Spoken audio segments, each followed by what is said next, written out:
school, and he came out with flying colors, and your mom said, thumbs up. So I'm very happy with you, and obviously you'll be elated. That also motivates you to work harder, not to relent for the achievement you have made. First Lady's commendation was a motivation to all of us as far as FCT is concerned. Like you said, that city gate was as the cake. It was something that we took very, very interesting. Remember, like I said before, it was not our initiative. It was the initiative of the First Lady. And come to think about it, nobody gave a thought. All you know, this is just a city gate. You never occurred to us that, look, if you're entering a city, there should be some kind of sign, not just what you call a signpost, something that will attract you to know that indeed I'm going to a city. Indeed, this is what you expect to see in that city. So it was later that when that assignment was done, that we now appreciated it, that, look, this was something that we should commend. So when she invited us yesterday to give us that commendation, we thought that we should be the ones that would honor her for initiating that process. But by and large, when she said that, I realized that after that commissioning, if outside night, you will see the number of Nigerians. We have film shooters there now. We have people who go and take pictures, lovers, would-be lovers, all kinds of. But you see, it's so that Nigerians don't demand much. These are things that could take people out from their houses and go and relax and unwind and think about other things, you know. So yesterday when we left here, it occurred to me that as we're coming to my official residence, there's this roundabout there, which is so beautiful. I found that it was supposed to be a recreation center that had been abandoned for years. So yesterday I got there, it was amazing. Amazing to the point that it has where you can play sporting activities, all kinds of things. But look at the natural rocks there. And I said, okay, look, what we are going to do, we know that it was the when I constructed that. But let's see whether we can have 3 designs by inviting 3 major companies to give us different designs that we'll be able to choose one. If we're able to achieve that, that takes care of those who are living within the life camp by putting those sports activities there too, and even put the restaurant there. And you will see that it gives the city a different look. That's what it's supposed to be. You go to a city, you don't see anything attractive. You just, in fact, where is this park? The Millennium Park is empty, totally empty. There's nothing that is attractive. But I was there one time. I said, what kind of park is this? Just people just come like that, carry that phone, put here, just. So it's these are details that make people not to stay in their cities. So we feel that she has challenged us, and that challenge is worthy of it. So we're happy, but that has now spurred us to work more. Is that to say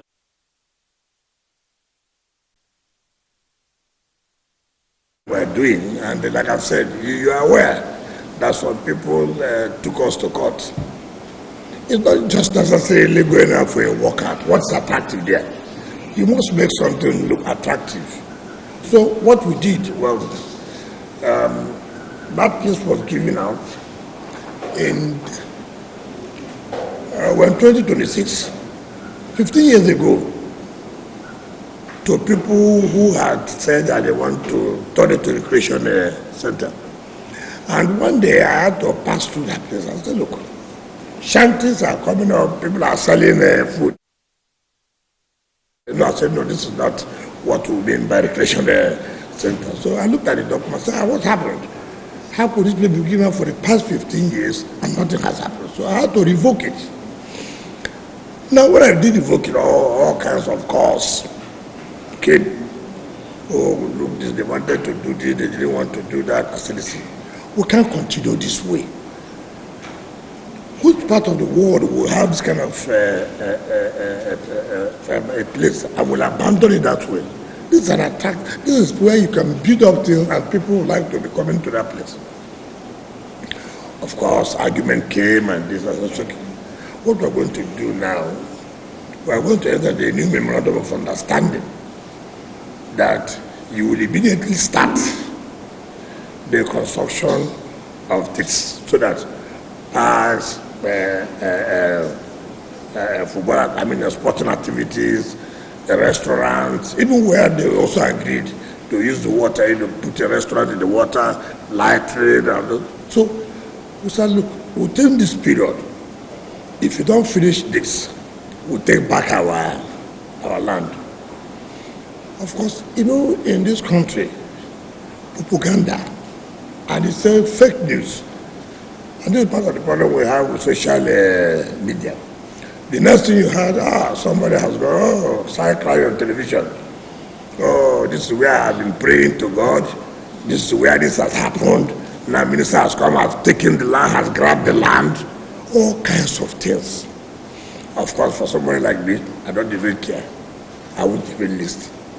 Because if we continue this way, we can't get development. You hear all kinds of things. And I hear one of these so-called, people call them activists, what do you call them? When they go and collect money from people, then they come out to say they're activists. Is it what you call it? Is it show or what? They say show. They say the presidential candidate. So, and I came like, they should tell Wike to get out from this place. Nobody can intimidate me, nobody can blackmail me. That place will be developed for the interest of the public. And how can you, miscreants have taken over the place? Some people selling mama food. Is that the kind of education center that I want to have? So that's where we are. But like I said, government may not be able to do all these things. So you need to engage private partners. That's what we're doing in the village.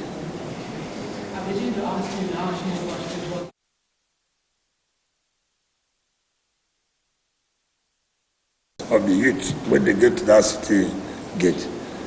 It's something they have been yearning for. These are the kind of things that we would want to.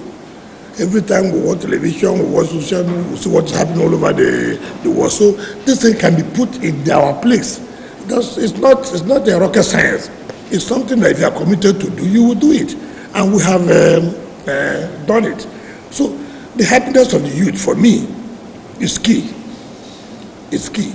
And that the poor people can access water in the rural areas is key.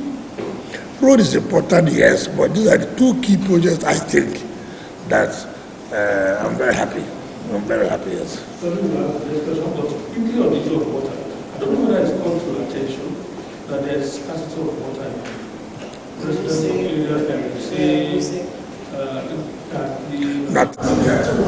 that they are doing some repair with the Usman dam, yes, which it don't take maybe 1 week that will settle out. Yes.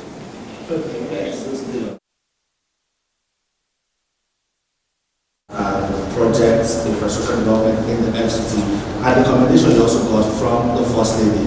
I clearly didn't expect this kind of a public embrace, especially for the city gates remodeling.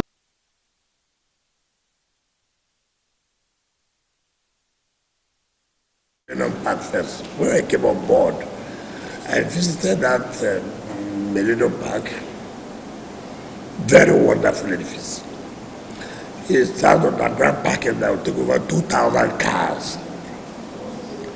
The restaurant will be at the last floor, up to about 30-something floors. Beautiful.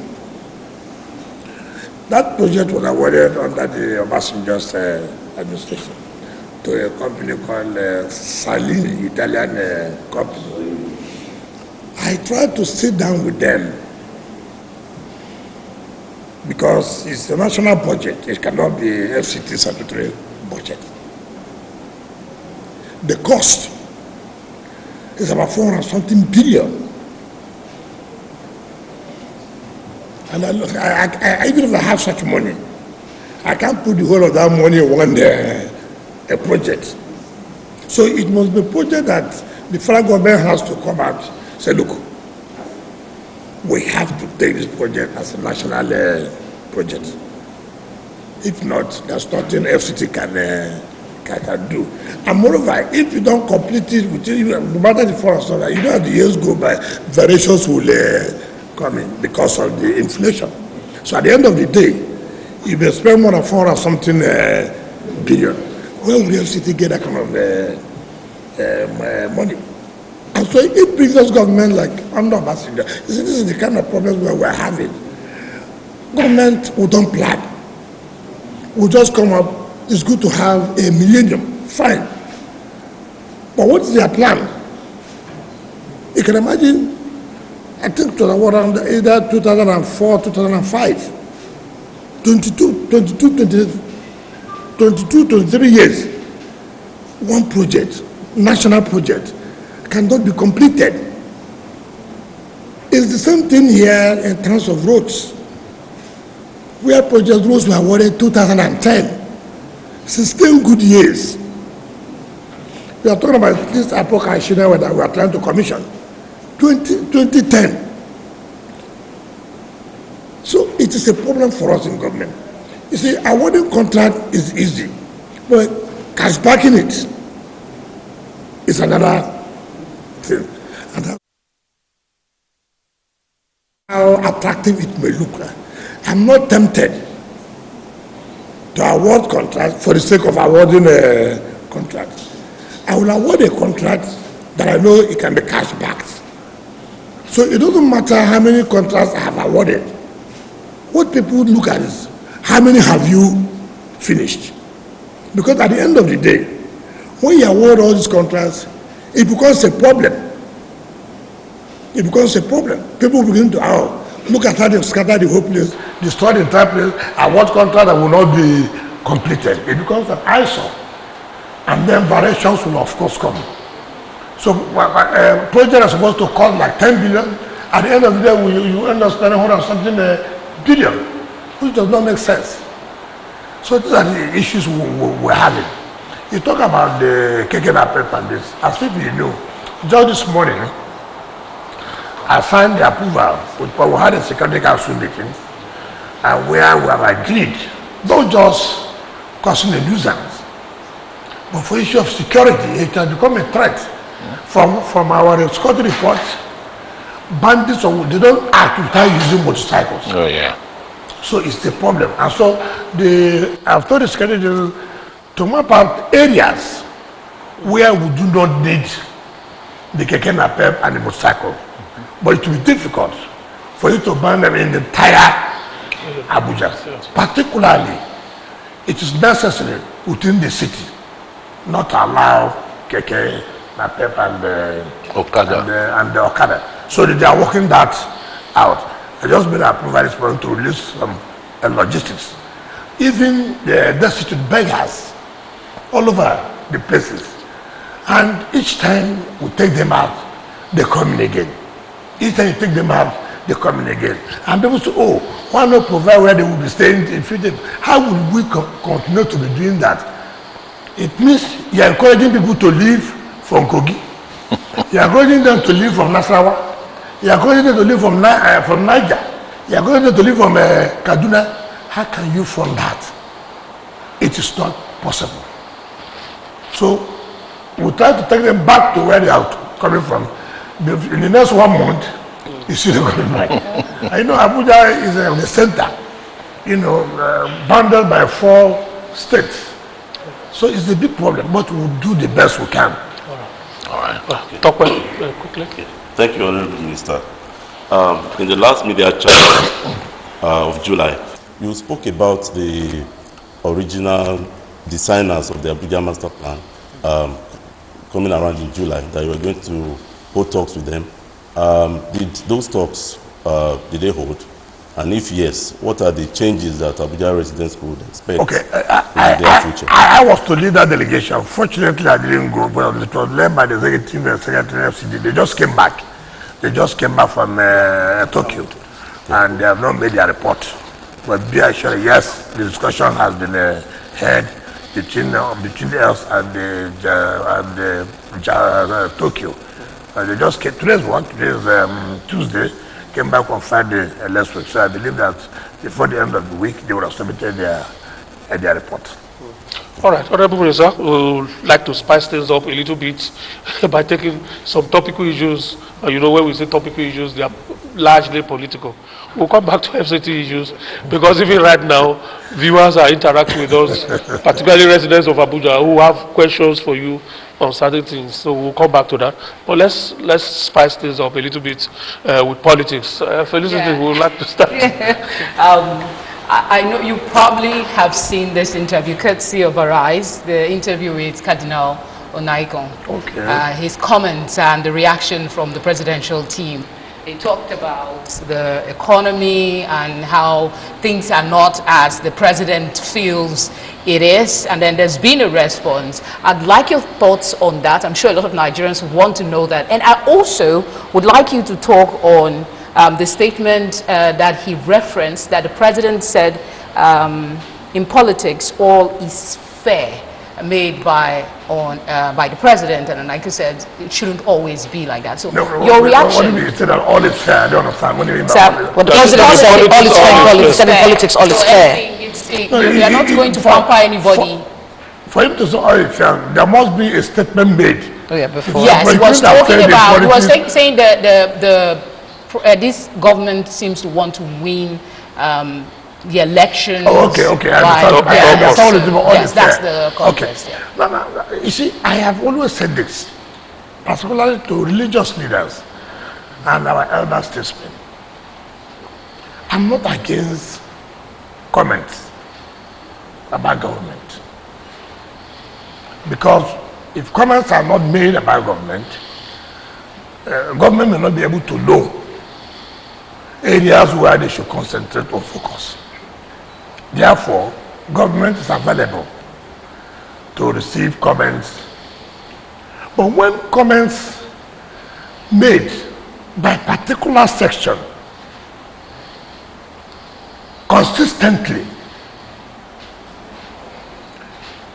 government becomes, or not even government, even individuals become very careful. If you're a religious leader and it is perceived or seen, you are taking a side which is very clear, it becomes difficult for people to begin to see those comments as being helpful or real. I am aware of the position of Cardinal Onaikon. All of us know it's not hidden. His position, how? Who he supports, everybody knows that. I don't know who he supports. That's why I say. You don't every time say things are bad. Nobody has heard you say one day, government have done this well. I cannot see, the point I'm trying to make is that as a leader, commend government when government have done well on some areas. Criticize government. Now look, yes, you have done this well. But we tend that you should look into these other areas. But if their comments are every time nothing positive, the government must be worried about you. Government will begin to think that you are merely criticizing because you are opposed to the government. No, but these are. You see that statement that he made? Who are not partisan. Don't tell me. Politics. No, please don't tell me that. Not partisan. Don't tell me that. You know what happened in 2023 election? People took side. Religious leaders took side. It was very open. Honorable Minister, I'd be stupid to sit here for anybody to tell me this person is impartial. No. We know ourselves in this country. We know who belongs to where. But what's their stake, sir? Because somebody will be curious to know. If you say they are partisan, what do they Who did they support? Who did they support 2023? It was very obvious. They made it clear. well, Honorable Minister, But what I'm saying, there's nothing wrong in that. But the point I'm saying that you cannot be seen consistently in holding just one view about the government. let me create That's the point I'm trying to make. Let me make some context as to why this became an issue, because not just Cardinal Onaikon that was upset. A lot of people were upset about that statement, and the reason they were upset was because the statement "all is fair in politics" connotes the fact that anything can happen. So that's why the president's criticism. That's why the president got criticized for that. You see, first of all, people have accused the government of trying to intimidate, of trying to weaken the opposition. People have accused the ruling party of trying to see that the opposition does not exist. Right? I think my thinking is where in politics all is my thinking. Now, what does the president mean by that? In politics, it is not my duty to strengthen my opponent. Okay. In politics, I want to preside over, we are struggling for power. And I see that my opponent has some weaknesses or loopholes. It's not for me to go and help them to be strong. If I have anything to make them weaker, yes. Now take for example, you see what happened to PDP. PDP ought to be the most formidable opposition party, right? Now, because of selfish interests and people who don't understand that you need to share their personal interests and work for the party to be stronger, to be able to challenge the ruling party. Now, the party had crisis. And that crisis had weakened the party. Going to court today, tomorrow, and the rest. Now, some people have gone to ADC. And in going to ADC, they refuse to put, a cognizant that look, what are the things that will think that will make our party to have crisis? So I will be able to stop it now. But when the ruling party finds out that you have that kind of loopholes, what will be their prayer? Their prayer will be, may you not resolve the crisis. May you not resolve the crisis. Take for example, in 2017, PDP had a problem. We saw that the ruling party APC then had wanted to destroy PDP by imposing a party chairman on us. We saw it clearly. People like us came out to say, no, we will not accept this. We are going to fight it.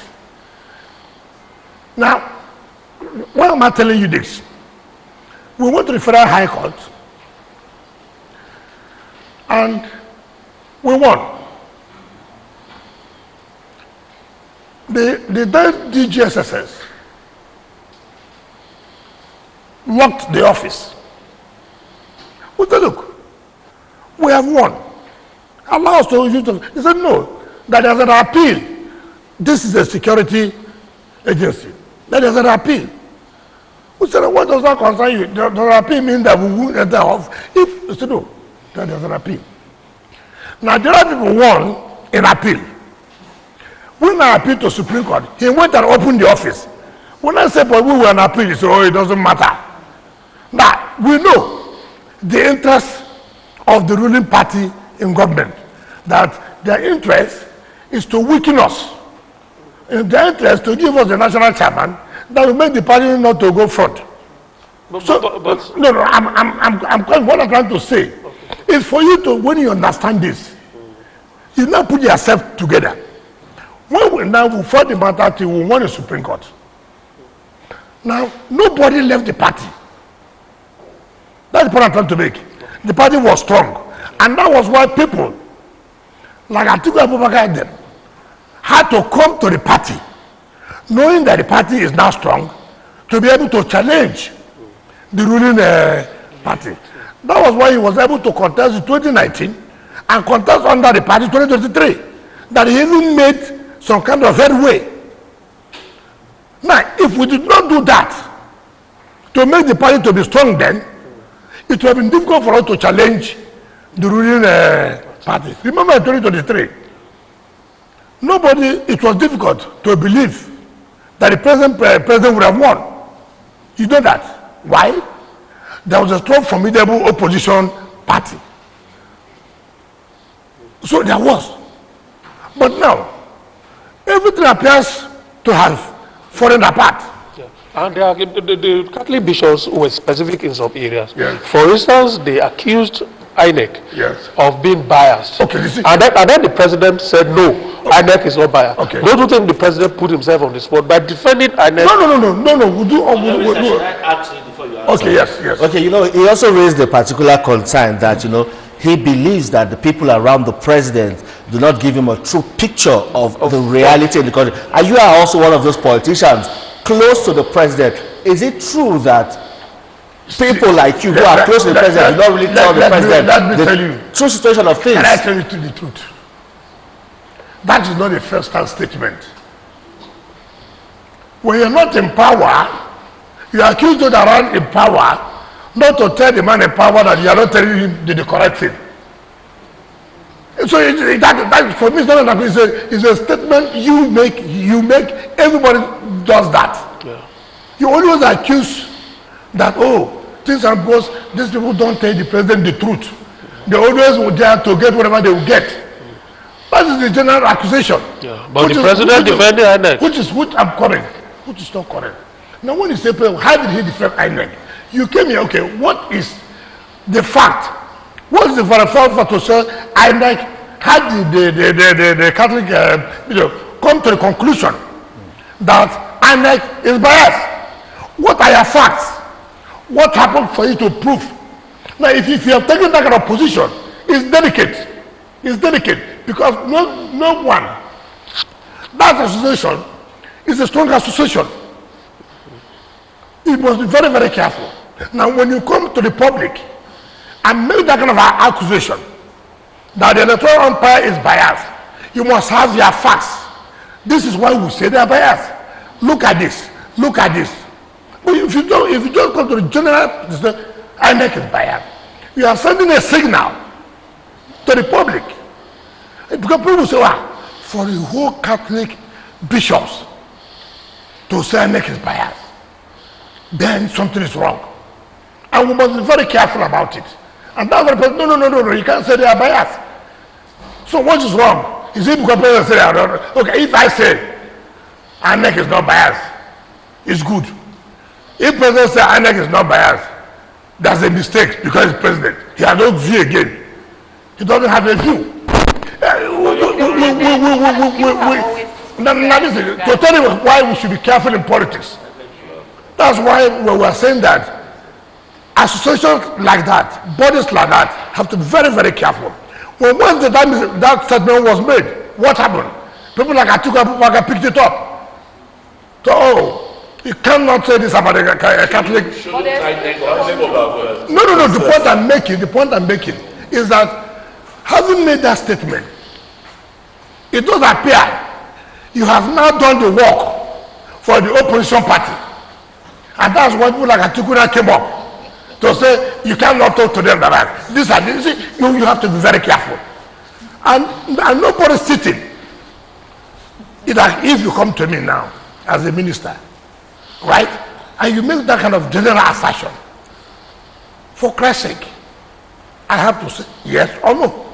Because You don't come to tell me Joseph is biased. What are the facts? Well, that's I have told people here, let me tell you, I have told people here to be very careful. To be very careful. Take, for example, what's going on. Most of us don't know the matters in court. We don't know. We are not lawyers to each of the side. We don't know what has been presented. When a party loses, the party carries propaganda without telling the public the truth of the matter, what their matter is or was, as the case may be. Then you have the impression, oh, the judiciary have been used. And we must try to be very, very careful about that. So we want to be careful about from it. the presidential Honorable meeting. Minister. Yes. Like one of the founding fathers Yes. of the party, you are now the Yes. overall leader, Yes. you know, alpha numero, I would say. Yes. Chief Bode George Yes. has times without number Yes. accused Yes. you some Wike Yes. of using the judiciary. Yes, that you even hosted the chief judge Yes. of the Federal High Court. Yes. And And you where he know, was asking that they don't have this, they don't have that. Where he was asking that they don't have houses, they don't have this. and the question is it the duties? First, you're going to respond to Chief Bode George calling Let me the ask PD you, people. you have already said it. Yeah. I watched it on our eyes. Yes. Okay, let me. I just want to add one more leg to Okay. it. And is it in the position of the FCT to provide accommodation for federal judges? Okay. I'm coming. Now, let me just start with the other one. Very well. You say Bode George is one of the founding fathers. He founded something he could not maintain in Lagos. A founding father of PDP since 1999. Since 1999, a founding father. He answered that, I'm founding father. We are the conscience of the party. What conscience does he have that since 1999 till now, PDP has never won one seat in anything? You answer founding father using the successes of other people in other states. A founding father since 1999 till today cannot show in my own state. I brought this party to my own state. What is the result? What is the progress we have made in this state? Nothing. You're a founding father. You just answer founding father by mouth. No progress. Now, when he's talking about judiciary, with all due respect, that's why I say elders should be careful. The way you make statements. Because in our tradition, we don't talk to elders in here. But in politics, there's nothing like that. So We are talking about politics is struggle for fair. power. So anything you all is say. fair in politics. No. What I'm trying to say is that in our tradition, there are things when an elder speaks, you don't I will reply. In politics, because it's a struggle for power, I won't just allow you to say anything you want to say simply because you're an elder. You will get it back. Because I don't want you to preside over it. Now let me tell you about Bode. Bode are forgotten. This is how they accuse judiciary, every time judiciary. When Bode was charged for corruption in Lagos State High Court, the day of the judgment, Bode showed the uniform for his people. They were dancing. How would you have gone to sew uniform if you didn't know the outcome of the judgment? I'm coming. Now, unfortunately for him, he got there and he was convicted. Now, let me tell you what that means, what that shows. And this is the impression. If that judgment had gone in favor to him, he would have said the judge was paid. Because probably, through one contact or the other, may have told him, look, everything has been sealed. Money has been given. So that was why they went and sold uniform. Babariga, Wike, this, I've never seen such a thing. So when he was not convicted, it dawned on him. The judge never collected any bribe. That is the kind of, why I'm trying to say this. This is how we do our things every time. Judges corruption. If that judge and that judgment has gone his way, he would have gone with the impression that the money he gave to somebody to give to the judge, that the judge collected the money. Now, it is unfair for him to make that the chief judge of Federal High Court came to see me and was demanding. It is very, very unfair. If they could produce the video of that visit, where the chief judge was requesting for accommodation, was requesting for vehicles. It's very unfortunate. That's why I say there's certain position you occupy. You don't need to make certain statements that you cannot defend. I mean, because at that level, what would you say again that people would take? This is the same man who said, if the president wins, you go on exile. Up to today, he has not gone on exile. You see, look at the state, look at their level. If you win, I will go on exile. People should take it by your words. Up till now, he has not gone on exile. Now, you say, if it is our duty, let me tell you, all public buildings in FCT are built by the FCDA. All public buildings. FCT is not a state. All public buildings are built by FCDA. Now, if the president, in his wisdom, said to FCT, look, I've heard about shelter of accommodation. We have to intervene. Not the one coming from the NJC. Do you understand? Not the one coming from the NJC. We have to intervene by providing accommodation and the rest of it. What has that got to do with us? What has that got to do? In any case, as a governor of a state, I built houses and gave them CFO to take those houses as their own houses. Right? Both federal and state judges. Yes. In Port Harcourt, I built for Krovapi. I built for Industrial Court. I built for Federal High Court. Yeah, the argument is that blurs the line that should ordinarily be there between the three arms of government to maintain their independence. That is not correct. You see, that is the problem you are now assuming, for example, if you say so, and there's a problem about contracts, execution. Who will preside over it? But that's not even the point. What has that to do with intervention? But the point I make, having done that, see you as your benefactor. No, I mean, not made them fair. Well, let me tell you now, as I left River State, all these crises that came up, is there anyone that they gave judgment in my favor in River State? Not one. What do we have to think that you do something, something that, is it your personal? Look, even that one is personal. This one is not even personal. The one in River State was given, and take. This was built and allocated to Federal High Court, to Court of Appeal. So it's a public building? It's a public building. Let's talk about something that's in your favor now. You know, INEC published a list of candidates, and we're saying the names of some of the candidates aligned with the Wike-backed PDP now on the INEC portal. But you know, the Turaki faction, they're still they're not backing down, Honorable Minister. I have said they are not backing down. They are still promoting their presidential candidates. I have said before, part of our problem is you. Him? What I mean you. Him. What I mean you. Okay, let me tell you. Why is the media always a whipping boy? No, let me tell you. Yeah. You see, you work according to rule of law. You don't work on basis of what I say, what I think. It's not about what I think. What as it is now, what does the law allow? You know, this matter has gone to court, has gone to Supreme Court. Right? And that makes a look. From Federal High Court to Court of Appeal to Supreme Court, this is the judgment. Therefore, we are bound by this.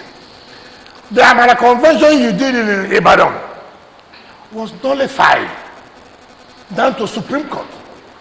Now, You went to the Federal High Court in Ibadan again to say that the Federal High Court should accept their own people as the true officers of the party. You went to Federal High Court in Ibadan. Federal High Court said, no, we cannot do that. The convention you heard had been set aside, is nullified.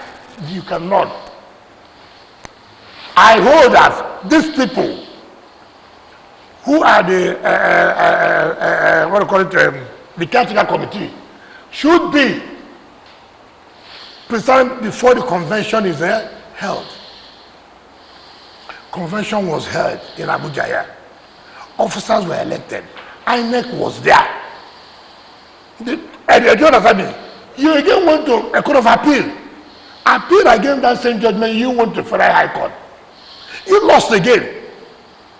Now, you came back to say, oh, the court said there was no officers of the party. Therefore, we as conscience of the party, we have set up caretaker committee. Who is the caretaker committee set up? The same people who went to court that they should be the officers of the party.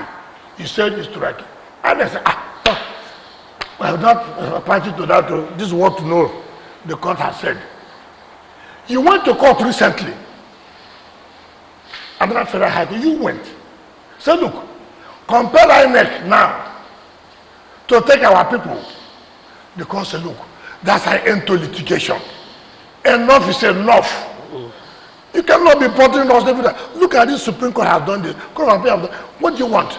Therefore, you pay fine. You pay fine. You pay fine. Your lawyer who fight this matter, they also have to pay fine. To be as a deterrent. You cannot be coming to court every time because there's court. There must be end to litigation. Now, I have said it for long ago that I will be vindicated. It's a matter of being patient. And today it has been now.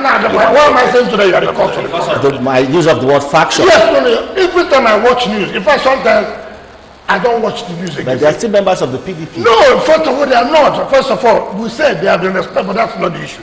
The issue is why every time Wike backed? With Wike-backed faction. Why every time when you hear the Supreme Court have made a pronouncement, the court has made every time Wike backed? You are the one causing the confusion. Well, as it is today. That factual. You are Yes. with these people. What? No. You are a member of the PDP still. No. You are the national The point leader I'm of the party. saying, the point I'm saying, when you say backed, it means that you are not recognizing anyone. That's what you are Who saying. is the leader of the PDP? Oh, I'm the national leader. That is it. But when you don't say backed, what did you say? What did you It's say? a matter of No. When you say backed, you are saying that there's another one that's backed by the other person. That is not backed by you. So it is not about, we have only one Okay, PDP. sorry. And that PDP is led by Abdurrahman. Honorable Minister, well, we Well, just 3 minutes before we take a I quick want break. to tell you something about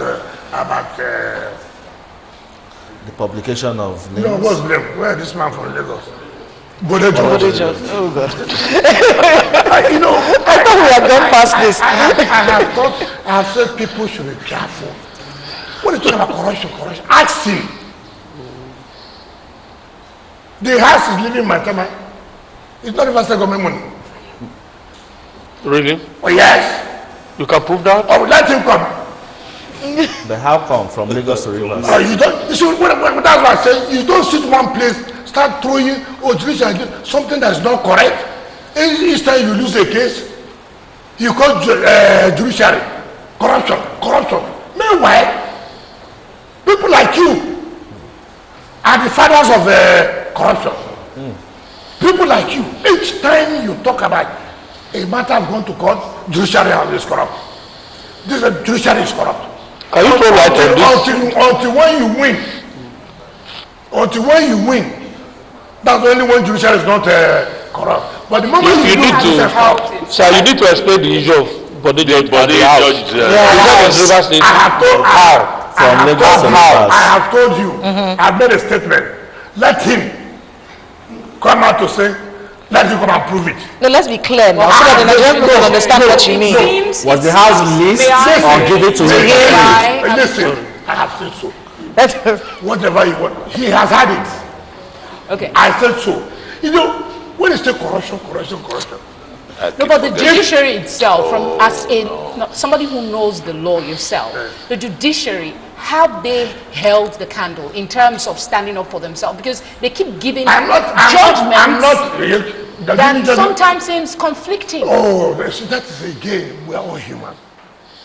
First of all, you see, we talk as if when a doctor is treating people, doctors make a mistake. Now, the fact that there are conflicting judgment does not mean they collected money. Remember, I can tell you, okay, let me tell you what happened. I read one judgment, and we did not want to read entirely about the INEC guideline,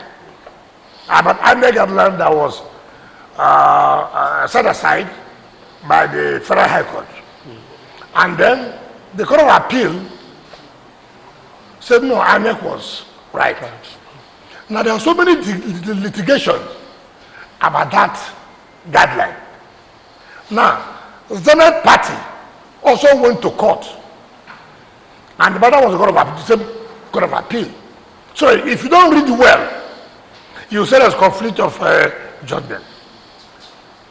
So that judgment of Zenith Bank, if you don't does as it says no, INEC was wrong. Rather, what that judgment said was part of his look. INEC was right, but in this area of where you provide all the particulars that it conflicts with the person's right. Do you understand me? Now, that does not mean it's a conflict of judgment. I know. So sometimes we don't even read all we have seen on the headline, and then we don't go back to see them, read his judgment, or give it to our lawyers, analyze it, and come up. But the judge was talking about Supreme Court has said internal affairs of the party. But he did not read what Supreme Court said in Sule Lamido's case, and the one of the two chairmen, one is from Imo and the other one from Abia, Austin. What Supreme Court said, that look, if you don't go according to the laws, we're not interested in who becomes your leader. All we're interested is if you're in violation of your constitution, if you're in violation of the Electoral Act, if you're in violation of the extant laws of the country, we cannot shut our eyes and say it's the internal affairs of the party. So anything that happens now, you see, laymen like Borejan was a military. I agree. This is not military. This is politics. Okay. And so you must know that's not military. Okay, sir. We need to go on a quick break to allow the stations to discharge some obligations. We'll go on a quick break for about 2 minutes, and when we come back, we'll just round up quickly on politics and then come back to FCT issues, because like I said, we're getting a lot of questions from members of residents of the city on some areas that affect them. So that will be after we come back from this break.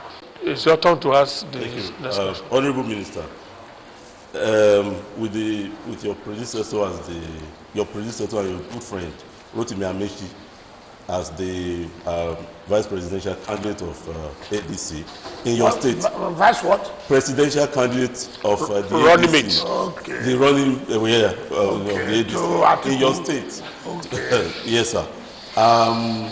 And he's also a formidable, political gladiator from your state. This is what? A formidable opponent. Former governor, former speaker. Where did you get the assessment from? Okay. My question is, how does that make you feel? How is that going to? Do you think that might affect the Rainbow Coalition? That's one leg. The other is you are the national leader of the PDP. Yes. You are supporting Mr. President. Yes. How do you intend sharing that support? Okay. Between President Tinubu and Sandy Ono. Okay. And then It's okay. Would it be fair to say no, isn't that Two questions. is still part of the second question. Yeah. Wouldn't people see that as a kind of political polygamy? Okay, I've never heard of that political program. Now, let me start from the first one about the Amechi being the running mate to Atiku. Sometimes, you see, let me tell you, and I've come to know that indeed it will be difficult for Atiku to be president. In all the calculations or the calculation he makes, if you are choosing a vice presidential candidate, a running mate, I'm sure the only factor that has made him to choose a mate, I'm sure, may be financial. Maybe financial. If it's in terms of bringing vote to support him, it's dead on arrival. A governor, former minister. Hold on. He has a... Hold on. I was Minister of State. He was governor. He couldn't put a governor. Yes. I defeated him very well. He has never won elections since after 2011 when I was the DG of the campaign. Never. He was the DG of Buhari in 2015. Buhari, he was governor. Buhari did not get 25%. He was the DG in 2019 when he was Minister of Super A. Buhari did not get 25%. He supported Atiku in 2023. Atiku did not get 15%. Now, let me tell you, where is he an asset? To Rivers State and South South. The mere fact that you're a former governor makes you an asset. You must be a former governor that still have the following, the followers. You must say, what you are a minister? What do you bring on table to the people of your state? What did you bring? As a minister, what did your government then do that you can say that impacted life of Rivers people? You must say so. So it's not about, I was a former this, I was a former that. Now let me tell you, in the South, which state will it have impact? Remember, and that's why we say, the way we are, Nigerians will forget. This was the same man just 1 month ago who said the ADC primary is not irregularity, corruption. How can we talk about removing a government that was saying that rig election and then we are rigging an election? The same man that is benefiting from the corruption, from the irregularities of the same system. I would not talk, and that's one thing. When you anytime you see, when we also you buy in, so that becomes an asset. A man who said that this thing is corrupt, that there's irregularities, it didn't go well. The same time now, he has accepted to be part of that irregularity. 2, when Jonathan was president, from the South Side, wanted to run for second term, Amechi came out on national television and said he kicked him out not to be second. Now, a South Side person wanting to go for second term, you were proud, you kicked him out. Now South Side will be happy he used to be vice president. I mean, you see, you think that people have forgotten. You came out to say it, I'm not the one who. Proudly, we kicked him out of the place. Kicked their own brother out, not to do second term. They want them to kick you in to be vice president. What was his role in the controversial removal of the former CJN? Onage. You were proud that we had to remove Onage from the South South. What was his offense? This is the time the people of the South South will ask you a question. Are you back? Mr. VP. Mr. VP, you are back. Now, look at Tinubu. If for nothing in Rivers, that we can today no longer by sea, by road to go to Bonny. It's not about you come, you touch hand here, you come, you touch hand. He came and said, look, this road has become so political road. The people of Rivers. If there's one thing I would do, you will not go by sea again to Bonny.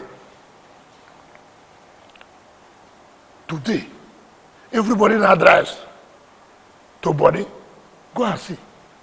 He has not only ended, he has now extended it again. Never in the history of Rivers State, you know, since 1999, of those who claim to be very close to president, have we had the kind of appointment we have had in Rivers State? Never. Some people were close to Obasanjo. Some people were close to Jonathan. Some people were close to Buhari. Let them come and tell Rivers people, what did we get? So, Rainbow is true. I'm coming there. Yes. Let me just, sorry. With the Rainbow, excuse me, please. With the Rainbow Coalition, what kind of advantage are you going to? I'm concerned that so I don't lose. I don't know whether you are supporting them. So let me finish this. Now, the point I'm making is, I say, this is the time of Operation Share Your Report card. Rivers people. See, when I was Minister of Transport, I was close to late Buhari. I was able to use my influence, my friendship with him, to do this for Rivers people. You must tell us. Me, I can say Rivers people, my support for Tinubu, for the first time, we never thought we would be Minister of FCT. We are. Isn't that personal?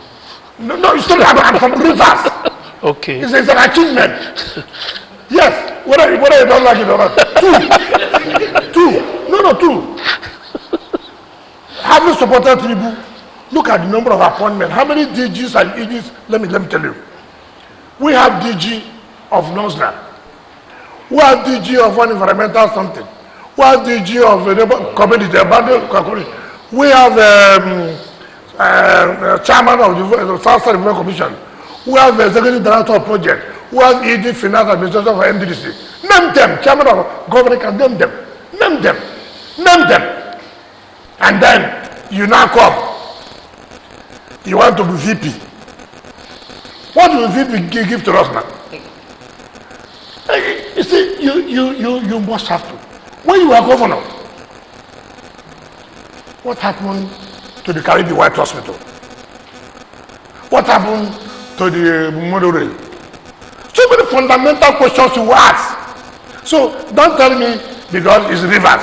What does that mean? Somebody must come from somewhere, but you must be asset to your people. You now talk about the PDP. Was I not in PDP 2023 when I said I would support Tinubu? Did I hide it? You see, that's why people like us, you should praise us. We don't play to the corner. We don't say this is black in the night. In the daytime it becomes... Talk about not playing to the corner. No, the point I'm making. No, I said so. Now, the PDP had a crisis. I have always said, PDP cannot win presidential election now. All we are doing is to win some sub-national seats. To organize the party against 2031. We must be very, very clear to people. So I don't like people who think that you just election you must win. No. So how fair is it that you're clearly saying that if you are a candidate of the PDP, you should be content with not winning this time around? That's not what I'm saying. See, because that's the interpretation that comes. It's not interpretation. You should tell yourself the simple truth. Can I tell you something? Don't be one of those who will not prepare for exam. You enter exam hall. You say, God, I'm your daughter. God, I'm your son. When you do not read, then you expect as you enter exam. That's when you say, Almighty God, you are the one who brought me here. Father, remove shame from me. And then the answers will start coming. You don't do that. You must have to prepare yourself. Being a president is not to come out today, I want to run to be a president. No. Do you know what you talk about Nigeria 774 local governments? Do you know what I'm talking about? PDP has been in existence. Why not? That's what I have said before. I said so. I said, look, you were able to you didn't put yourself together. We have crisis. And you cannot wake up within 6 months to be president of the country. All right, let me quickly ask you this question before we get sidetracked again. Yes. We can't have this conversation without talking about what's happening in Rivers State. And your chat the other day on Saturday, and your comment about Fubara and him being his own architect of his own problems. You know, and even though your message, it seemed, was to say bygones. Let's let bygones. The interpretation there seems very different. A lot of persons are saying this is just a confirmation that you are in charge of things happening in Rivers State. Would you like to clarify what you meant? We don't like the truth. Tell yourself. I didn't say I'm happy. All I said, he wouldn't have been in that position if he did not, you know, walk away from the group. But you called him the biggest loser.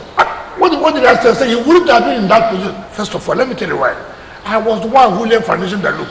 I flagged up the ring road. And I said that day, if you complete this ring road, nobody will stop. That's the second time endorsement. How do you endorse somebody more than that? So you wanted him to do a second term? Naturally, you have to build a system. It's from our political structure. You know, what I don't like people talk here, every time they say, Godfather, who talks about Godfather? There's nowhere in this world, whether in Republican, whether in the Democratic Party, you have groups. Trump had his own group to make sure they take over the Republican Party. Every group will have its own leader. That does not make you a godfather. Every group will have its own leader to say that, look, we are pursuing this to take over the mantle of leadership. And when that happens, and you succeed, and then you say, look, don't delay. I came as governor. I had crisis. When I came as governor, there was nothing. There was not even pillowcase in government house. But when I was living as governor, in fact, when I came, I had to borrow a vehicle from the former governor of Ondo, Mimiko, this parade vehicle. Nobody kept feeling well. I didn't have one vehicle. But before I left as governor, I packed up from government house 1.5 years. I didn't offer the government house. I bought vehicles both for the governor, both for the deputy governor, both for the wife of the governor. I did that. I did not say, somebody has, nobody prepared me.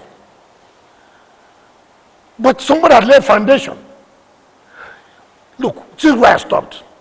If we continue this way, our dream is to be able to compete with Lagos.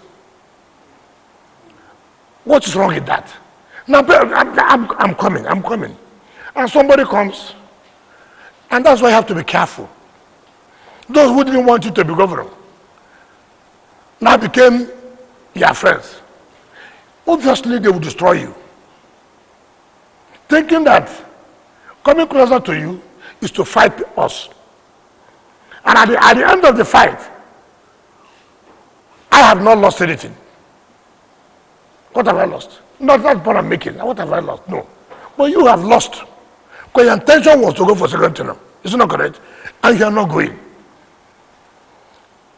If those of us who love him, that's why we feel so bad. So you love him? If I don't love him, why would I put him? Why would I support him? That's the point I'm making. So that's why I said, look, of all these things now, who have lost? Ordinarily, you wouldn't have put yourself in this position. And let me tell you, there was a time we all thought, we all agreed. So look, can we allow bygone to be Bygones. But something fundamental came up in politics. We all met. They said, look, if we allow this now, there are those who are here who want to see that we are no longer politically relevant. What do we do? Two, there are external forces who want to hijack River State. She don't allow them to hijack River State. There are those who see River State as a cash cow. I can tell you so many things happened. There are people, even some senior advocates of Nigeria, who you will never believe in this world, can play that kind of role, who are virtually living with us in government. Virtually living with us in government. When this thing happened, they were so bitter. This so young man would never believe this boy is a betrayer. Do you know what happened? Overnight, somersaulted. Started giving the governor wrong advice. Don't worry, the law says this. The law didn't say this. They were sending them aircraft. Then they realized in the jet. Put your leg like this.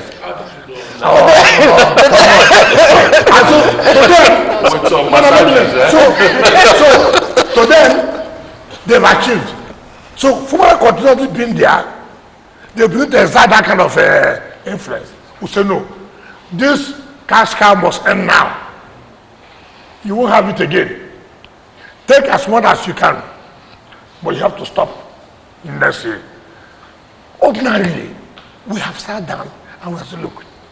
Are you going to help him rebuild his political future? Because now he's not coming for his second term. No. You see, and you say let me tell you. Look, you see, I'm a realistic person. I'm a human being. I worked hard. Look, when I say I worked hard, at the time people were saying, "Are you sure he's well?" See the way he's looking. I worked hard. There was a time that EFCC came at the airport to arrest him. There was nothing that was not done to see that he never ran for that governorship election. We did everything humanly possible to say, no, we will not allow this. And so these people came back to say, listen, sir, yes, we are seeing the dominion.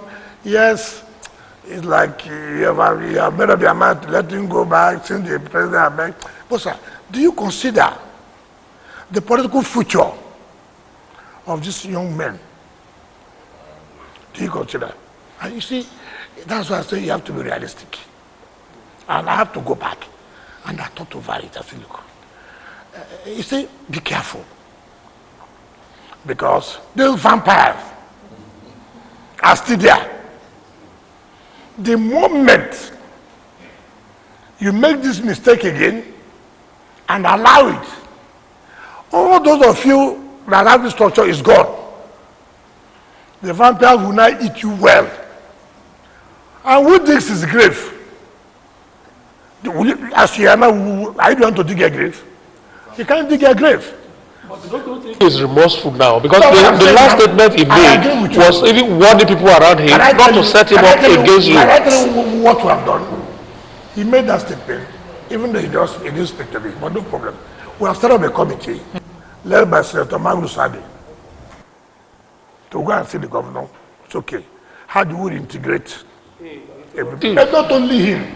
Okay. There are those two who dissenting voices, yes. So if we don't mean it, we won't do that. Okay. Look at the powerful committee. So you are going to find space for him within the rainbow. This question is unnecessary. I said here, led by Senator Magnus Abe. Who are you picking as? The committee. Yes. To go, and I got a text from Senator Magnus this morning that they have met the governor. Okay. And governor has given them date within the week, so time to come. So for us, it's progress. It is progress when we are making for the interest of the state. Now you talk about the Rainbow Coalition. Let me tell you something.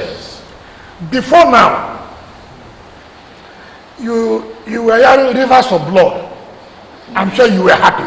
No. If you are not happy, you are supporting the Rainbow Coalition. Before now, you will be seeing now this election coming. PDP, APC will be fighting. Those are the two major political parties. Don't forget any other one now. Forget. Anybody can say anything you want to say, but when the time reaches. Who is the coalition picking as its candidates? You don't worry, you will see what we are saying. Now, people Let me tell you, people wanted to. There are some external forces, like some governors. You see, in politics, you must keep your ear to the ground. In politics, you must also be smart. What happened? If we had concentrated only in PDP, we would be having a battle with the APC. And the APC is the ruling party at the national level. Also the ruling party at the state level. So what would you do? Let's be part of it. Let's be part of it. Now, what we have is a situation where Labour Party, PDP, APC, AA, all together. We have governorship candidates of all this. We have state assemblies and national assembly of all this.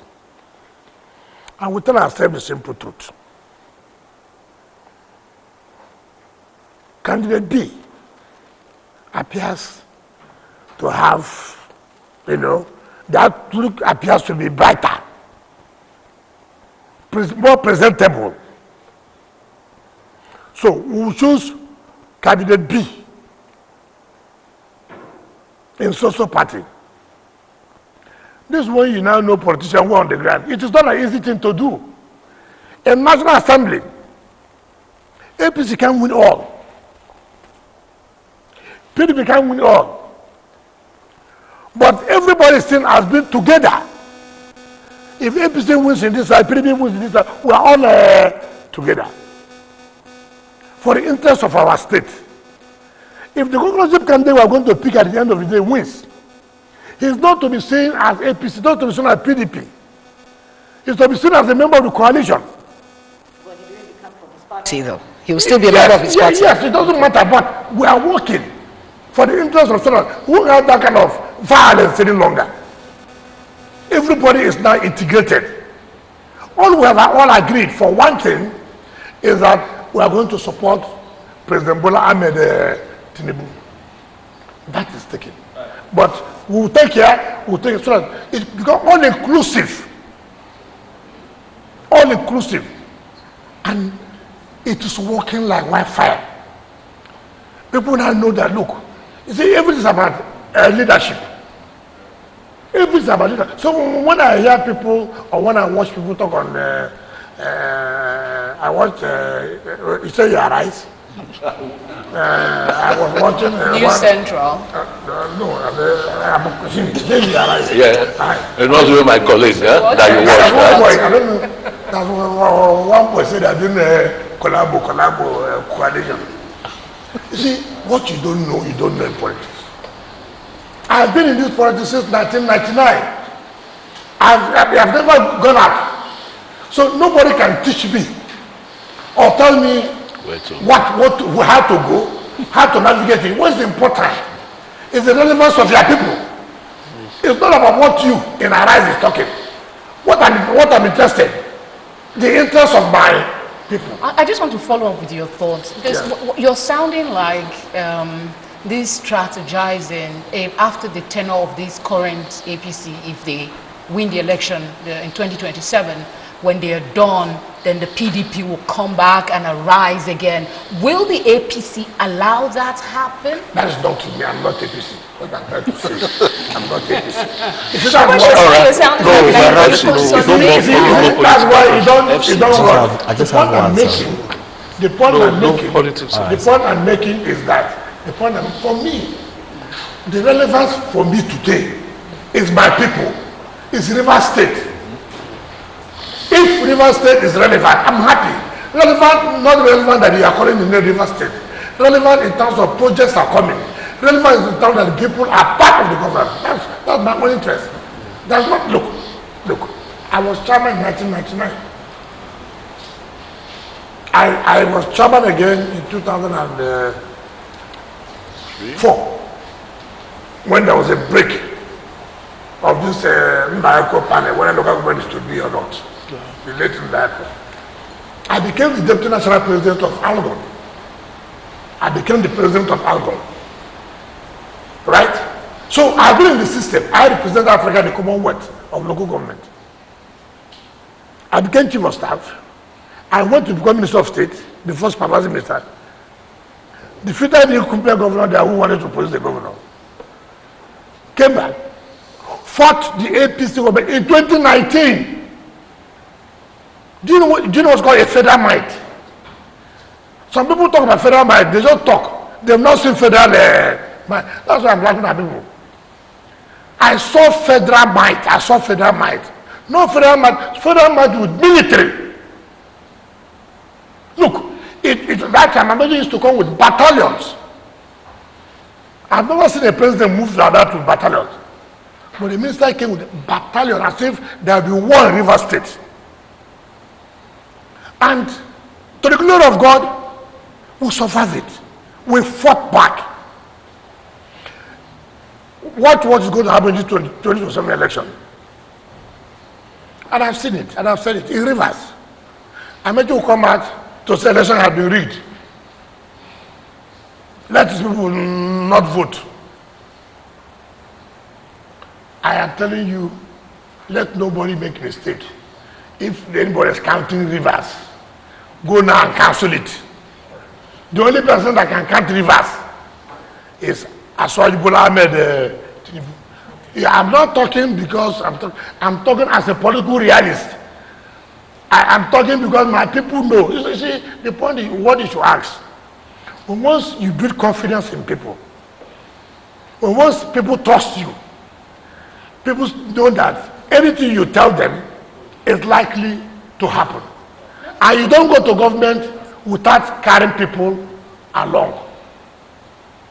Nobody can say to you as a minister of FCT, even as a minister of FCT, that Rivers people don't feel the impact. No, certainly not.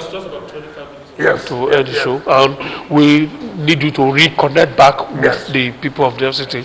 And I'm sure some of you have been getting questions from contacts. Let me fire the first two because they are related. It will seem as if the problem in the River Park Estate is not over.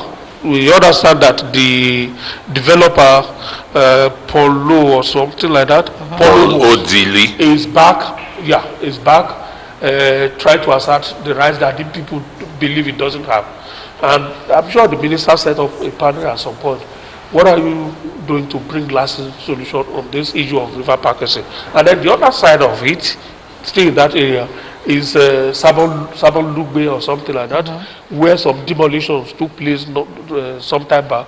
And the people said they got their allocation from the area council. So is there a problem between the area council allottees and the FCT? If so, how are the people whose properties were demolished? There are people who claim that as many as 200 houses were demolished in an estate. How are you going to resolve the matter? What do they need to do to regularize their ownership of okay, let me take for the last one. You know, I've always said this, Nigerians like, if they would not like to say the truth, they do. No area council can allocate land to you. Supreme Court judgment said it. All land in FCT belongs to FCT. But what you have done was that, look, okay, if they have done that, come and regularize it. So I will be able to issue you certificate of occupancy. Is there a process to do that? Of course, they know. They advertise. You see, it takes us difficult. We don't like to follow rules. We don't like to follow rules. All we want is, okay, you can go ahead. We are forgiving you. Forgiving what? Go and regularize and pay the necessary fee. Then we'll issue your full. The land does not belong to you. You can't go and build on something you don't have. So that is the issue. So people should go and regularize. And it is there, the processes are there. We have been signing, if I'm not signed on those area council land, I've signed over 5,000 or 6,000. I have, so people should go and do that. Okay. Then you talk about River Park. You know, if you ask us, what's the problem with River Park? First of all, government has made a mistake. Our government continues to make a mistake. People sit down and defraud the government that they serve. if you look at the memorandum of understanding, we don't have anything to do with Polo homes. There was one company called Jonathan something. And Jonathan went and brought Polo homes as their own partner. We are not aware. Even at that, they ought not to do it. They ought to seek our consent. So somehow they had problems. And by their problem, even the leases are expired. So, and we looked at it, look, should we let the people have built up, developed area. People, concerned people have gone, look, these are Nigerians, and they may have, they are not involved, and you just apply the laws and people will suffer and these are all those kind of things. And we gave it a human face. We said, well, for now, let's send back, let's give them back their CFOs. They are Nigerians who are built whichever way, even though the CFOs ought not to say, they were giving Polo homes the CFO. And Polo homes either rent it to them or listen to them. Okay. That's just not even proper. So there are a lot of things involved. But sometimes when we try to solve it, people outside will not understand. So, but what happened? In trying to resolve them, in fact, we told the two parties, we told the Ghanaians that, look, but what is our stake? You are only fighting amongst yourselves who has cheated this person, who has not cheated this person. Why are we involved? Why are we paying money to our lawyers? To do what? Now that the lease are expired, two of you should quit. We have taken back this part of the land. Because there's no more agreement between us and Jonathan and school. So this part of land remaining is now government land. The other one that has been built up. Let it go. Minister, so one of the questions that...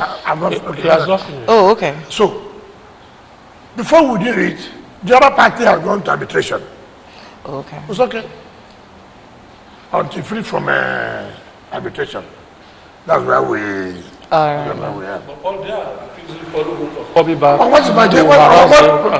Polo Hall can't touch our own land. Okay. They cannot. All right. They can't. Some people are asking what's happening with the Mbora district infrastructure development, and they say the infrastructure development in Mbora district has been abandoned for some years now. So other cities have been abandoned before this government came. So we are taking it bit by bit. You see, I'm happy. Why are people saying this? I'm happy that they are saying that things are going on very well. Cities were progressing infrastructure. So have you forgotten our own? Nobody will be forgotten. But we can't take all at the same time. Having now seen what we have done, obviously means that we'll touch other areas. You can't believe that before the election, the number of projects will roll out. The election is January, isn't it?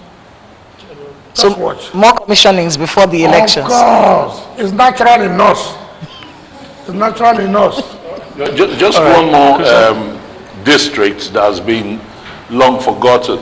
I'm sure that should be on your plan because a lot of infrastructural development has gone in. I'm talking of Kagini 4, 1, 2, 3, 4. And recently we heard that the contract has been revived. I know you're interested. Be patient. Be patient. You see, you just want to rub me in.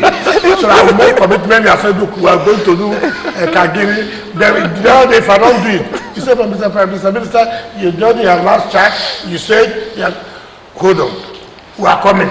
All right. If you're a senior prayer warrior, continue to pray to get you faster. But let people pay their taxes. It's not just doing this, but do we pay our taxes? So, Honorable Minister, you've spoken quite well in the past about the security situation in Abuja, and that a lot has been done about that. But there are still reports of pockets of insecurity in Abuja. What are you doing about that? And then some people are sending complaints about cattle grazing, even near the airport and all that. What are you doing about it? I won't talk about cows. That's national security. They would tell NSA, tell DGSS, tell all of them to sit down and know how they would do about how about the security? I've said it severally. Yeah. I've said it severally. You know. Anyway, let's leave it there. See, it's not as if we don't have the capacity to. We have to be very, very careful. You are talking about, when is there pockets of insecurity? Where in this world? Including one chance. I'm coming. Where in this world? You say everywhere is safe. Where? Israel now, look at the place. America, look at the place. Even fires are insecurity now. In France, in Spain. You see, but give us that kudo. That whether you like it or not, we have been able to take head on the issue of insecurity. I went to Kukwama. No, I went to Kukwama one day. What I saw. So I called Security Council meeting. I said, come and follow me. I want to show you insecurity. They said, what do I mean? I said, no. I think we're fighting security. They come, let me go and show you insecurity. They don't understand what I said. I said, look, I will show you security so I will fight it. When we got there, look, they couldn't believe it. They said, look, if this thing explodes here, it is a place where criminals will hit and will go there and hide. You won't know. You will not know, because how will they know?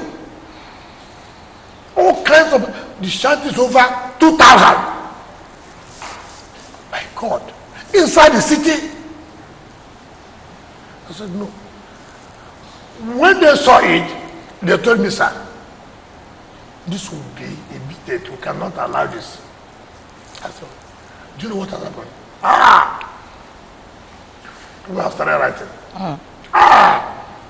People, how do you suffer poor people? They say, it's a society where we are talking about fighting security. You're not bringing issue of poor people. That's what we see in this kind of country.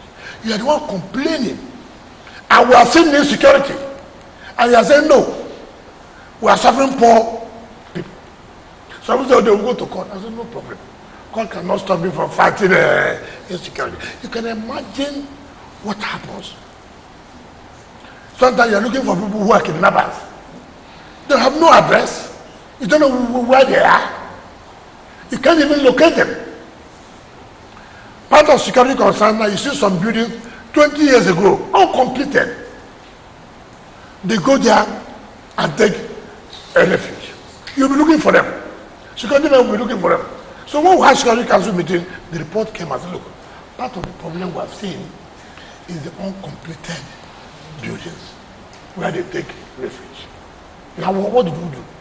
It's okay. We will announce that go and clean up the area, else we'll bring it down. We can't allow it. It's not possible. There's no amount of grammar you will speak. We're talking about saving of life and property. And we cannot, because you say, oh, all your life saving, you put it for criminals to take over. No, we won't allow that. Concerning hospital land scarcity in Abuja, because this will interest you. Hospital land scarcity in Abuja. What do you mean hospital land scarcity? That, companies or people, particularly investors who are desirous of investing in hospitals, they don't get it. And they said the reason is this. Many people have been allocated hospital lands through their phantom hospitals for decades. Now what they do is that they don't have existing hospitals and they are now ready. They are not ready to build. These allottees are hawking the lands for billions of naira to those who have the means to establish those hospitals. You see, that's one thing. Is there a way of? Excuse me. Who says where hospital land will be? I think in the master plan there No, are some excuse areas me. Master where plan is done by who? by the FCT. By government. Yes. So when people sit down and say, oh, this is hospital land, I should be don't know conceding that it was so. Do you know whether government had decided not to use that place as hospital and have provided? You see, they say you want to invest that they don't have land. Assuming that place even as the hospital land, does it mean that as an investor, you move down to the place and start building because you're an investor? Is that correct? Government has to allocate to you where you will put your investment. Government will say, here have been designated as this and this and that. Government has said, look, we are thinking of this place, but we have changed our position. We will now be doing it in the other side. Investors, you want to invest, come to this area. The areas that have been earmarked before as, what do you call it, burial grounds. But government have moved it out. So now it's no longer necessary in this place. We'll do it in so area. People sit in their houses, decide what government should be able to decide. About land selling, let me tell you the truth. What I see in my office, it is not people just come. How many people who ask for land in this Abuja that don't go and sell it? Land speculators. You see, if 2,000 now apply for land, 1,900 for selling. That is the truth. That is the truth. You see, but again, it's a system. I have relevant Correct. question. You get a fight, and you ask yourself, must you fight in everything? But you just don't lose focus. There are things you should be focused so that they don't distract you. Well, there's a So how do time. you work? Let Let me break this down quickly. So Okay. I think we'll pull our questions. Yes, you know, together. Article about 317 kilometers of roads have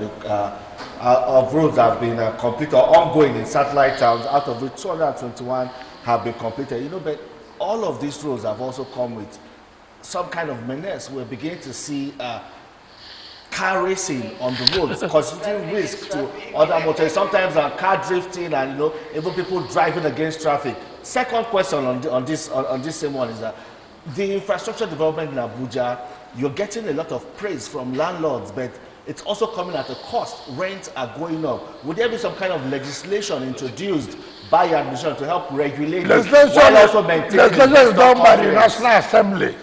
But you can push a bill in. But let me tell you. The first question, sir. Can I answer? Go ahead. See, my problem is that as you do one problem will come up. But let me just tell you. Let me tell I you was this. hoping we'd pull our I'm questions together. So But I forget. might just have- Car racing. One good thing today is at least there's road. Before there was no road for you to have car racing. So that tells you government is working. But should you allow it? Car racing is allowed where there is no residents. You don't do car racing in residential areas. You know the security implication. It's very dangerous. And that is what we are working on now to stop. If they are doing car racing, highways and the rest, you can't stop it. It's part of the beauty. It's not only here that you have car racing. But the good thing again is that those who love it will have made provision. Good roads, motorable roads, long roads, that which you don't have before, which this administration have been able to provide. So we are going to stop that, right? We are setting up committee to make sure, or task force to make sure that we don't allow that. Then you talk about the what's it called? Rising rents. Rent. Assuming real estate is not coming, assuming development is not coming, what would have happened to house rent? How will it crash? It will skyrocket because there are no houses. But the more you have houses, it will come to a point that it will reduce. That is the truth of the matter. No, it does. Let me tell you why you think so. Then can I tell you why you think so? Because there have not been infrastructure to the satellite towns where people will go and live. There have not been, when you don't provide infrastructure, the need that people want to concentrate in the city. For what we are doing now, by opening up all the areas, go and see development will be moving. And that will crash the rent in the city. Will there be a timeline for this? Why do you want everything one day? Because it's a lot. Because it's a lot, Honorable Minister. That's also how advert rates go up. Nobody has talked about that. Nobody has talked about how you sit down and increase the advert. You don't talk about it, but it affects the common man. Okay, let's look at let's look at this indiscriminate rock blasting in the FCT. Is causing a lot of. I don't know what you call indiscriminate. You see, you have to talk with facts. Can I give you one or two facts? There's no rocket blasting anyone that don't approve her. Let us know. Okay. You don't just come. I mean, omnibus. Rocket blasting. So all the blastings in FCT you've approved. You have approved. What I'm trying to say, first of all, by the time that Gilmore was working, exactly.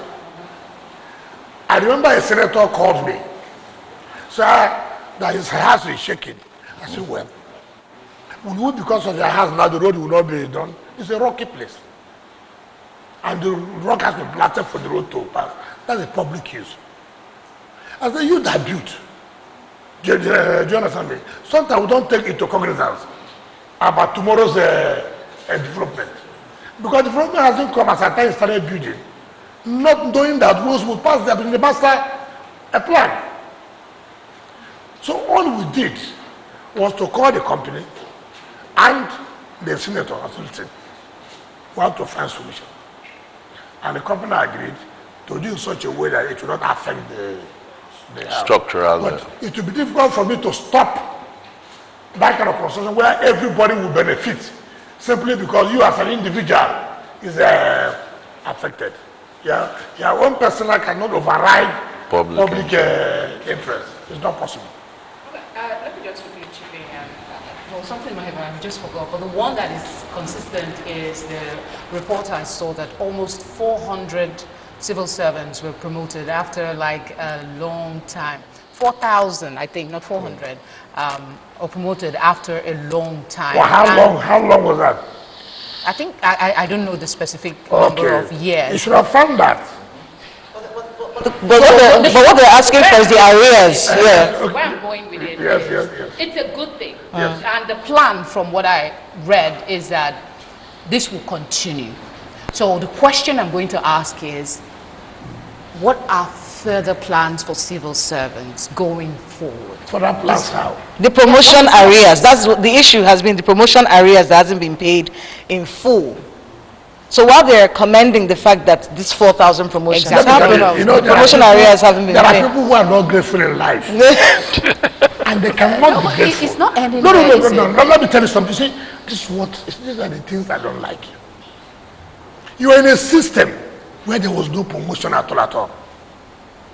You are in a system where you have no future. Now a government has come, has changed that. That said, look, you must get the promotions. You must get your future. You must get to the peak of your career. You've not even once they sat down to thank the government that has done this. Before now, there are total apartment secretaries in FCT. You only earn as a director and go. But this government has considered no, it can't be. They must get to the peak of their career. Not only must they get to the peak of, somebody must be able to be head of service. It was not there before. There was no civil service commission of FCT before. I think maybe you're misunderstanding the question. No, I'm coming. You are saying that we have not finished paying. But are they paying? We had the time, we take 6 months. Okay. Every month we pay. And I think it's remaining about 1 month. You see, these are things people should be able to appreciate. Is the government paying? Yes. Have we finished paying? No. Will we finish to pay? Yes. And that's how government is right. It's not a question of everything should be done. Instead of them to say, in fact, what they should be doing every day is to wake up or before they eat, pray. God, give this government the wisdom, not to continue doing what we want as well as they are doing. That's the question we are asking you. It's not a complaint, I think. No, she's saying no. No, there is a complaint. There is a Okay. complaint, Yes. yes. So what we're saying is to be a continuous thing. Once it's time for promotion, when it's available, you'll be promoted. Let me tell you, people think that, you see, you can't know because if there are no vacancies of directors, you understand me? You promote everybody to director. It's not done. It's just like in teaching profession. If there's no vacancy, you can't. But it will come. Honourable Minister, you know, you described yourself as someone who... Yes. Yes, that's the last what? question. So you describe yourself as someone who prefers results over rhetoric. And the presidential election is in just a few months' time. Yep. Why do you think Nigerians should trust your principle? Oh my God. Very simple. Very simple. Right. That's it. See, for me, why I don't like rhetorics, when something starts getting bad, you get a situation that is worse. And when it gets worse, it gets time for you to cure, for you to heal, for the problems to be solved. You know, we have forgotten when we were criticizing previous government. When Jonathan wanted to go for second term, what happened? What led to why people said they will not vote? What happened? People gave excuses that day. When, what was the name, Buhari came, people were saying, where are we heading to? Problems have been compounded. Now somebody has come. When that's why I gave the situation that when they start building bad, worse, to the worst situation, and you come to that worst situation, people expect you that the problem, the major problem that have taken over 15 years should be solved within 1 year. But people don't ask themselves questions. Take for example, we were all crying of oil subsidy. I mean, fuel subsidy. We were all crying here. States were borrowing. I was a governor. I was kneeling down for bank managers, even ordinary assistant manager. Sometimes they will see me, they will take their back door and go away. A governor will be looking. Why? The fuel subsidy was a canker one. Over 3 trillion for a month will go. Now, somebody came who has had it, even though he was not in government or experiencing, but he knows it's correct. And he said, listen, it has to stop now. And it stopped now. Money has been made available. Some nationals now have money. Nobody now owes pensioners. Nobody goes to the bank again to borrow money to pay salaries. Money has been made for infrastructure.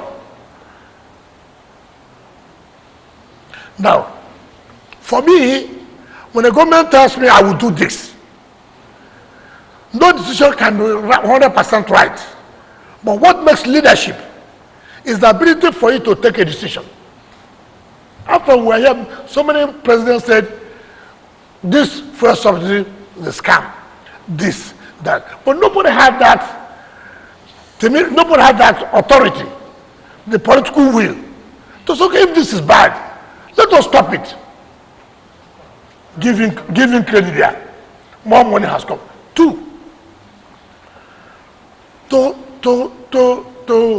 put an economy together with use on short period, economy that has been bastardized. It's not where you did that to say, God Almighty, this man who is, God heal him now. No, it's not done that. It takes time. But it will be a hot thing. I prefer a candidate that I know what he says is what we do. I can tell you, can I compare to you? I can tell you. I know P2B very well. I know him very well. And you see, what I don't like is people playing to the gallery.